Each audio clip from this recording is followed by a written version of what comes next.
Mummy mummy mummy స్కూల్లో progress card ఇచ్చారు mummy. అవునా, మంచి మార్కులే తెచ్చుకున్నా దేవా. ఇంకా చదివి మంచి మార్కులు తెచ్చుకోవాలి. క్లాస్ లో ఫస్ట్ ర్యాంక్ వచ్చిన షీల్డ్ కూడా ఇచ్చారు మమ్మీ. అవునా, మీ నాన్నకు చూపిస్తే ఇంకా చాలా సంతోషపడతారు దేవా. రా చూపిద్దాం. నువ్వు వెళ్ళి చూపి మమ్మీ, నేను చదువుకోవడానికి వెళ్తాను. ఏమయ్యో, మన అబ్బాయి చూడండి, బాబాయ్ చూడు ఎంత బాగా చదివి ఎంత మంచి మార్కులు తెచ్చుకున్నాడో. అవునే లచ్చి, దీనికన్నా ఇంకేం కావాలి మనకి? భోంచేద్దుకండి రండి. సరే.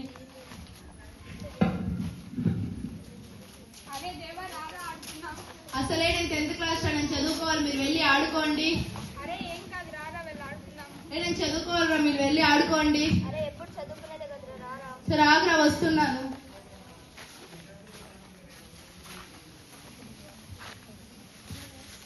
అరే ఏంటో నేను చదువుకోవడానికి చేసి మీరు మొబైల్ ఫోన్స్ చూస్తున్నారు.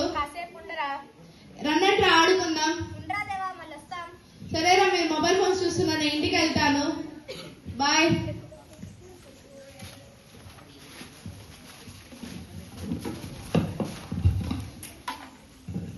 రే దేవా, రారా భోంచేద్దు. ఈరోజు ఏం స్పెషల్ చేశారు డాడీ? చికెన్ రా.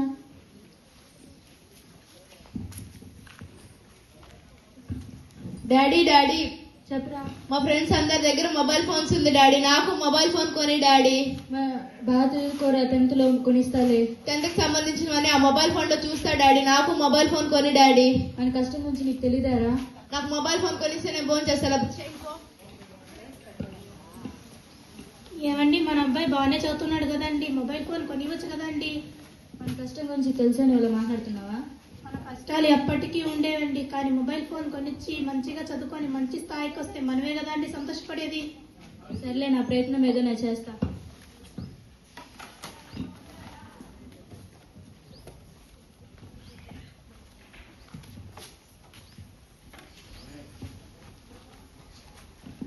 అరే దేవా, ఏరా ఇక్కడ నిల్చుకోండి, నా ఫోన్ చేతు కానీరా. నాకు మొబైల్ ఫోన్ కొనిస్తే నేను ఫోన్ చేస్తాను. చేయండి పో. నేను మీ నాన్నతో మాట్లాడతాను కానీ రారా ఫోన్ చేతు. ఆహా, నాకు మొబైల్ ఫోన్ కొనిస్తే నేను ఫోన్ చేస్తాను, లేకపోతే చేయండి పో. రారా. ఆహా, నాకు మొబైల్ ఫోన్ కొనిస్తే నేను ఫోన్ చేస్తాను, లేకపోతే చేయండి పో.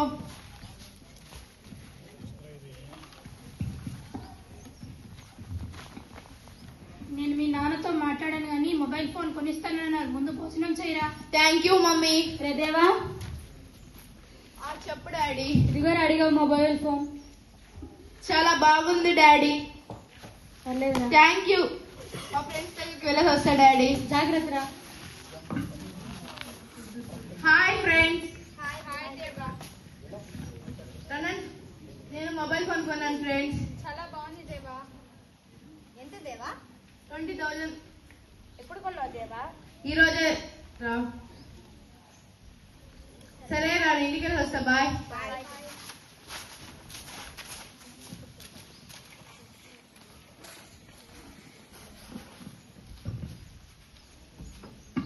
అరే దేవా, ఇంకా ఏరా పడుకోకుండా మొబైల్ ఫోన్ చూస్తున్నావు? పడుకుంటున్నా మమ్మీ. సరే పడుకో.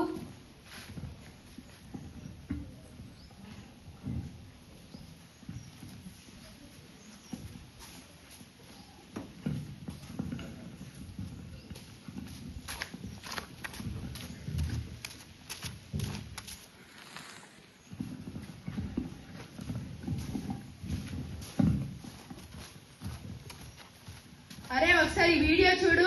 అరే నేను చూసాను, మా పక్కింటి అన్న యూజ్ చేస్తా అంటే చూసాను. మనం కూడా ఒకసారి ట్రై చేద్దామా? వద్దులే దేవా. పర్వాలేదురా, మనం కూడా ఒకసారి ట్రై చేద్దాం. మనీ లేకుండా అడిగితే బాగోదు దేవా. నేను ఎలా అయినా అరేంజ్ చేస్తాను, నువ్వు కూడా ఒకసారి ట్రై చేయరా మీ ఇంట్లో. అలాగే దేవా.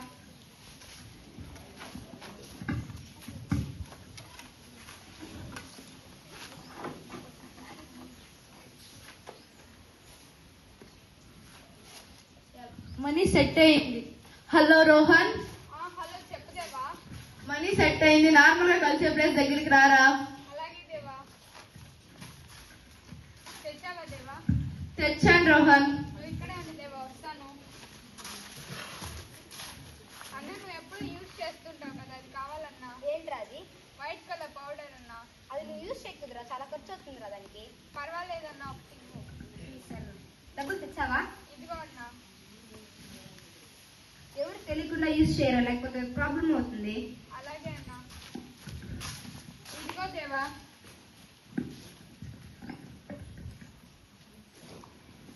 సరే దేవా నేను వెళ్తాను. సరేరా. అయ్యో ఏంటి ఇల్లంతా ఇంత సుందరవందరగా ఉంది. అయ్యో అయ్యో నా డబ్బులు, అయ్యో నా డబ్బులు, అయ్యో మా ఇంట్లో దొంగలు పడ్డారండి. హాస్పిటల్ ఖర్చులు కనిపెట్టిన డబ్బులన్నీ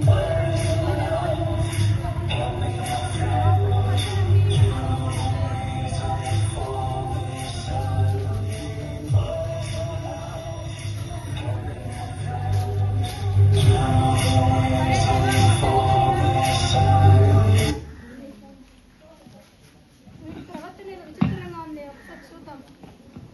సర్లే పడుకో ఉన్నాడు.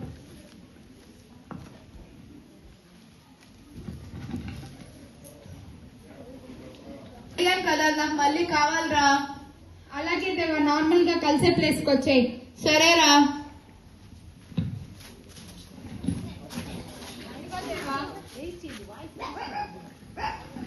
అరే నాకు కొంచెం వేయరా.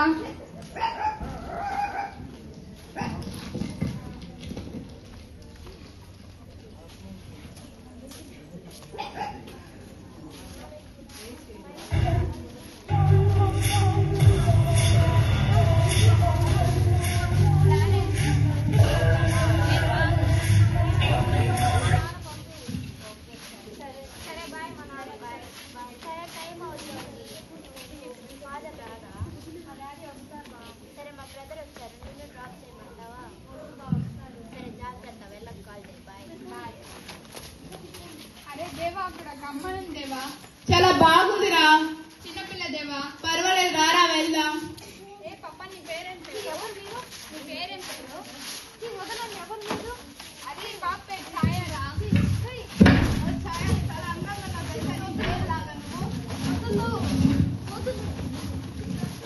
ఈ వదులు. ఈ వదలని ఎవరు మీరు? ఈ వదులు. పప్ప నీ పేరు నాకు చాలా అందంగా ఉన్నావు తెలుసా? Police station madam. చెప్పండి. ఇక్కడ ఇద్దరు అబ్బాయిలతో కమెంట్ హరాస్ చేస్తున్నారు మేడం. ఏ ఏరియా అండి? గాంధీనగర్ మేడం. వస్తానండి. త్వరగా రండి మేడం.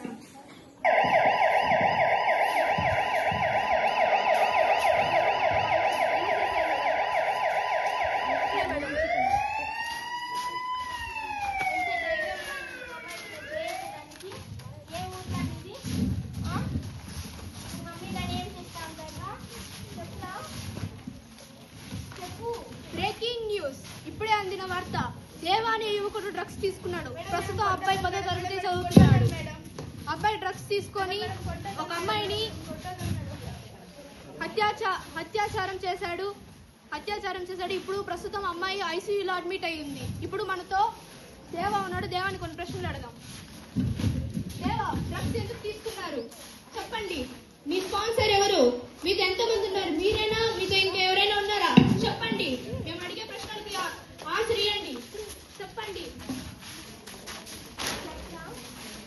చెప్పండి. మీ పేరు దేవానే కదా? చెప్పండి. మీరే కదా డ్రగ్స్ యూజ్ చేసింది?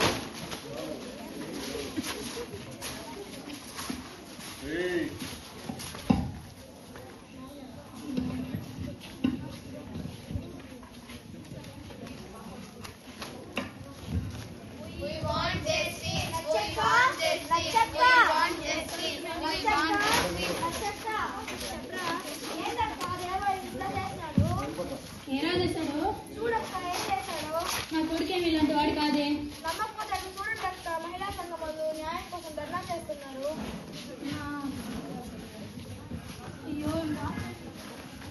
అయ్యో నా కొడుకుని ఇంకెవరు కాపాడుతారు? అయ్యో చెప్పండి. నిన్న టీవీలో చూపించింది అదినైతే గారు మా కొడుకు. అవునమ్మా, నాకు తెలిసింది. ఈ కేసులో ఎదుర్కొన్న వాళ్ళని బయటికి రప్పించడం చాలా కష్టమమ్మా. మీరే ఎలాగైనా కాపాడాలండి. పోక్సో కేసులో ఎదుర్కొన్న వాళ్ళని బయటికి రప్పించడం చాలా కష్టమమ్మా. మిమ్మల్ని నమ్ముకొని వచ్చాం, మీరు ఇలా మాట్లాడితే ఎలా లాయర్ గారు? ఈ కేసులో ఎదుర్కొన్న వాళ్ళని 20 ఏళ్ళ జైలు శిక్ష లేదంటే మరణ శిక్ష పడుతుందమ్మా. మీరే ఎలా అయినా కాపాడాలండి. ఈ కేసులో ఎదుర్కొన్న వాళ్ళని బయటికి రప్పించడం చాలా కష్టమమ్మా. నా వల్ల కాదమ్మా. మీరే ఎలా అయినా కాపాడాలండి. నా వల్ల కాదమ్మా. లేదమ్మా, వెళ్ళండమ్మా. వీళ్ళు ఇంత పెద్ద మనుషులే, వీళ్ళు ఆపలేదంటే ఇంక మనం బతుకుండి కూడా వేస్టే. మనం కూడా ఒక కారణమే అండి. మన అబ్బాయికి మొబైల్ ఫోన్ కొనిచ్చి మనమే ఒక కారణమైనామండి. సరేరా చచ్చిపోదాం.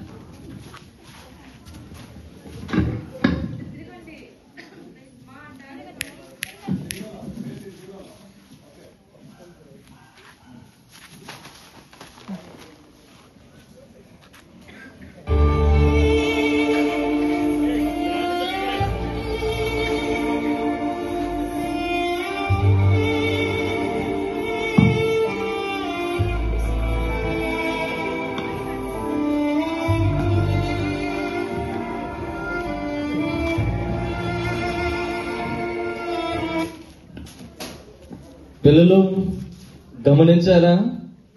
ఈ యొక్క జరిగినట్టు సంఘటనల విషయాన్ని కూడా మీరు అబ్జర్వ్ చేస్తుంటారు అనుకుంటాం.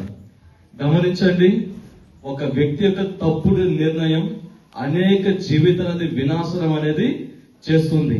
మరి దీని యొక్క కొటేషన్ యొక్క అర్థం ఏంటి? ఈ కొటేషన్ మనకి ఇచ్చేటువంటి అర్థం ఏంటి?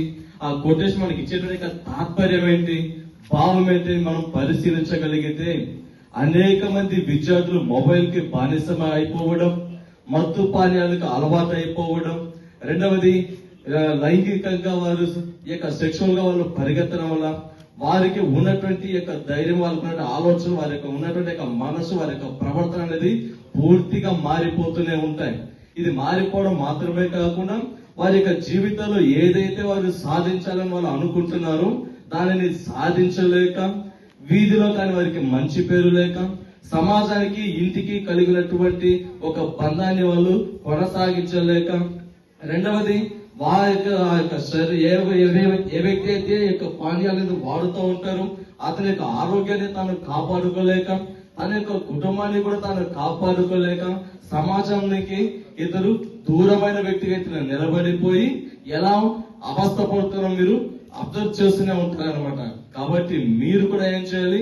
ఇలాంటి విషయాలకు దగ్గర వెళ్లకుండా ఏదైతే మనకు అవసరం అవుతున్నాయో వాటిని మాత్రమే మనము నేర్చుకొని వాటిని మాత్రం పాటిస్తూ మనం ఉండాలన్నమాట. ఇక్కడ చివరికి ఒక గమనిక ఒకటి చూడండి. నేరం చేసిన వారు మాత్రమే కాకుండా ఇది చూసినటువంటి సమాజం కూడా వారికి ఇది తప్పని తెలియజేయకుండా తిరుగుతూ ఉంటున్నారు. ఒకవేళ ఒక వ్యక్తి తప్పు చేసినప్పుడు సమాజంలో ఉంటున్నటువంటి మనము కూడా వారికి నేర్పించాలి. అర్థమవుతుంది అనుకుంటా. ఒక విద్యార్థి జీవితాన్ని గడుపుతున్నటువంటి మనము మన యొక్క గమ్యం ఏంటి, మన యొక్క విజయ తీరం ఏంటి అనేటువంటి పూర్తి విషయాన్ని మనము తెలుసుకోవాలి. దానిని తెలుసుకుంటేనే మన యొక్క అచీవ్మెంట్ అనేది సక్రమంగా జరుగుతాయి. అందుకే చివరికి ఒక డైలాగ్ చెప్తాను చూడండి.